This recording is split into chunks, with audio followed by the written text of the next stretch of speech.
Oh, so 5 Lovecraftian monsters you should avoid summoning wasn't enough? I see. Folks just can't get enough of unchecked cosmic power and widespread destruction, can they?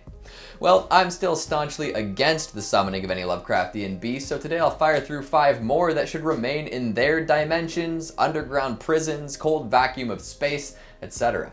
And I'm sure some people out there will decide to forego my advice entirely and summon them anyways. Such is life. Hello horror heads, and welcome back to the scariest channel on YouTube, Top 5 Scary Videos. I'm your horror host, Keegan Hughes, and today we're going to be counting down the top 5 scary Lovecraftian monsters you should never summon, part 2. Before we get started, make sure to give this video a big thumbs up and subscribe for more outrageous beings. Perfect, let's begin. Coming in at number 5, we've got dimensional shamblers. You should be able to tell from the name, but this is a race of monsters from another dimension. They first appeared in Lovecraft's The Horror in the Museum, but they were given some more detailed treatment in Clark Ashton Smith's The Hunters from Beyond. You see, they are hunters from beyond. Dimensional shamblers are short, crouching creatures with skin that seems to be mummified. They've got terrifying maw heads, sort of part ape, part canine deals. In these maws are rows of sharp, crooked fangs stained with God knows what. Their eyes are set back, appearing as glowing yellow slits, and they have long arms with absolutely wicked claws. All these features will seem material if you run into one, but don't be fooled. Being from another world, these shamblers are immaterial in ours. Doesn't mean they're not a threat though. Their dimension is a terrible one. A long, gray, oozing plain beneath skies where the fumes of hell were writhing like a million ghostly and distorted dragons.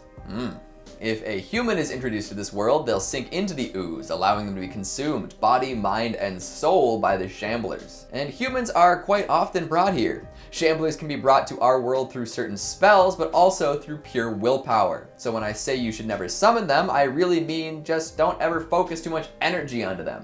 If they do end up on our plane, they will take to hunting straight away. They're very interested in taking down some folks. Once they've chosen a victim, they will suck them into the ooze dimension. Often other shamblers will show up to help.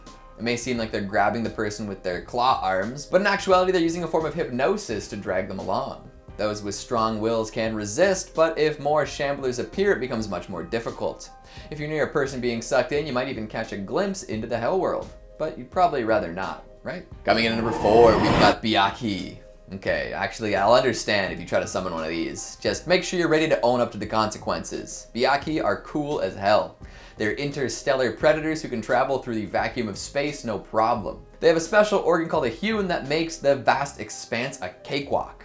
Aki are lizard-like humanoids with big leathery wings. Through the use of their hewn, they can also levitate without flapping their appendages. Their special space organ is located in their thorax and allows them to travel faster than the speed of light. Like I said before, they can survive space unaided. And here's where it gets pretty wicked. People could hypothetically hitch a ride with them. Yeah, you heard me right. If you befriended one and were able to survive traveling through the desolate cosmos, you could potentially hop on its back and ride all over the universe. Worth it, you know, if you don't die. Unfortunately, there's no way whatsoever that humans would be able to remain alive in a situation like this.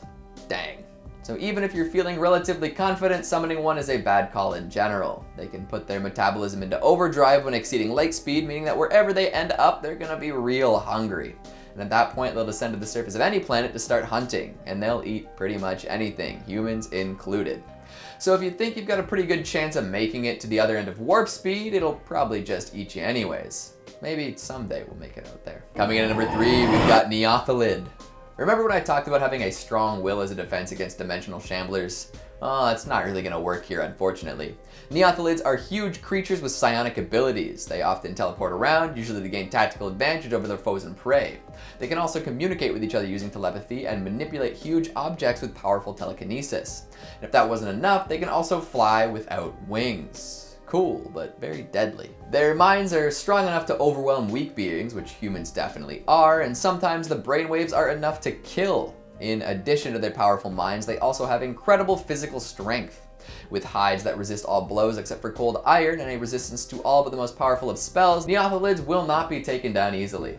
You would think that this would be the extent of their power, but you'd be wrong. They also have acid breath and 4 long barbed tongues for dealing with aggressors, and it's not uncommon for these gigantic worms to swallow beings whole. As the supposed spawn of Shub they are essentially biologically immortal. They can live forever if they don't kill each other or stoke the ire of an elder or outer god. However, their eggs take centuries to hatch, meaning that they have a hard time out reproducing potential enemies. Eons ago, Neothelids had established a huge subterranean empire. Their slow spawning lifestyle was overwhelmed by species that could breed faster though. These days they fight plenty of proxy wars with their Sugathi servants. If one were to be brought to Earth, I highly doubt that anyone could do anything about it. We just don't have the brain power in our tiny human minds. I guess we're pretty good at breeding though. Coming in number 2, we've got Ubula. Up until this point, we've talked a lot about things that are largely inhuman. They're scary because we don't understand them, and they're powerful enough to simply run us over. But what's particularly scary is a foe that infiltrates and manipulates from the inside. Ubula is a race of human/Deep One hybrids. These highly intelligent and powerful cephalopod humans were created by the Deep Ones to serve and protect imprisoned starspawn. Largely established near the salt lakes of Tibet, they are naturally acclimated to harsh living conditions. Millions of years ago, their population was more formidable, but even with decreased numbers, they are a threat to be reckoned with. Ubula interact with humans in many different ways, but do so largely in a non-beneficial capacity. Some say they have an Elder Thing weapon stowed away somewhere as an ultimate answer of sorts. It seems to be a virus capable of wiping out all humans and Shoggoth. Some think they're holding onto it in order to threaten mankind and make us do their bidding. But really, they don't need an ultimate weapon to make us do that. They age extremely slowly, with lifespans greatly exceeding all species on Earth. Their elders possess great intellect and spells, including the ability to shapeshift. Often they'll take the form of humans for various reasons. Ubula understand technology but prefer to use spells. Something that not many know, including younger members of the species, is that the elders are actually able to preserve their life force and thoughts for a while after physically dying. Then their spirit can inhabit a new host, which is often a human baby. This being will then grow up like a normal human, but with hidden cosmic knowledge. Once they're fully grown, they can manipulate their DNA to become a full Ubula. A majority of these creatures will interact with humans often. Some simply want to be sadistic and torture. Others will use humans for experiments, and of course, some act kind of like Cenobites, enjoying human sensual pleasure to the extreme. So if you've ever been worried about a subterranean lizard people controlling the world, you might want to shift that concern to the Ubula. Coming at number 1, we've got Should Mel. Back to crazy worms. This monster takes the form of a great gray worm with tentacles sprouting from its head. It burrows through the earth, melting rocks, and causes earthquakes just by moving. In fact, it appears as though it was responsible for the 1906 San Francisco earthquake. Should Mel is the supreme regent of the Chthonians, a species of giant tentacled worms. He is the largest and most powerful. Back before humanity existed, he teamed up with the Great Old Ones in a war against the Elder Gods. When they lost, the Chthonians were imprisoned underground as punishment, with Elder Gods using Starstone artifacts to keep them there. However, once humans arrived on the scene, we messed everything up with curiosity, as per usual. Shamans started looking into the strange outcroppings surrounding their settlements and came across various Starstone artifacts. As these stones became objects of status and power among shamans, many people sought them out, and in doing so, they inadvertently freed the Chthonians. Soon after this, the species, led by Should Mel, excavated all over the world, infesting just about every part of the planet. At one point, humans thought they might be able to fight back against the Supreme Regent. After driving some Chthonians back a little bit, they got cocky. Attacking the huge worm with noxious radioactive material, they damaged it but were unable to kill it. They underestimated his powers, and in doing so lost all of their equipment and supporters. This unfortunate event made them wonder if it was even possible to kill them. So if you see any mysterious Starstone-based artifacts, just leave them alone, okay? If the Elder Gods had to imprison these beings instead of killing them, what makes us think we have even a little chance? Alright, what a list, am I right? Now remember, no matter how interesting and powerful these monsters are, no summoning. I'm trusting you. So what did you think of the list? What Lovecraftian beast would you want to see in action?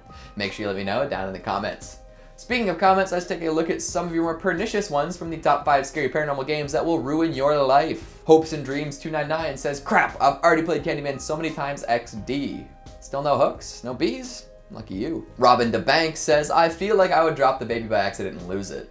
I guess at that point the lady in the mirror couldn't kill you, but then you'd have a ghost baby crawling around your home. Hopefully you stocked up on phantom diapers. Anthony Gomez says, when it comes to ruining my life, turns out I'm a natural, no help necessary. Well, nobody's good at everything, but everyone's good at something. If your talent is self-ruination, lean into it. Legalize Homicide says, so just out of curiosity, what paranormal games can I play that won't ruin my life? Stiff as a feather, light as a board? Maybe Yahtzee. I would definitely avoid any haunted copies of Wii Sports. Lancelot's Word says, I suspect Baby Blue and the Answer Man being from the same family. It claims revenge after being flushed. We're coming up with a whole extended paranormal game universe over here. Quick, get Bloomhouse on the phone. David R. says, the elevator ritual if performed correctly. Well, I heard that one has its ups and downs. And that's all the time we have for today. Before I start painting with blood, make sure to give this video a big thumbs up and subscribe for more freaky fiascos. Thanks for watching, and I'll see you next time. Ubula. What a word, eh? And in doing so, they inadvertently. Wow. And in doing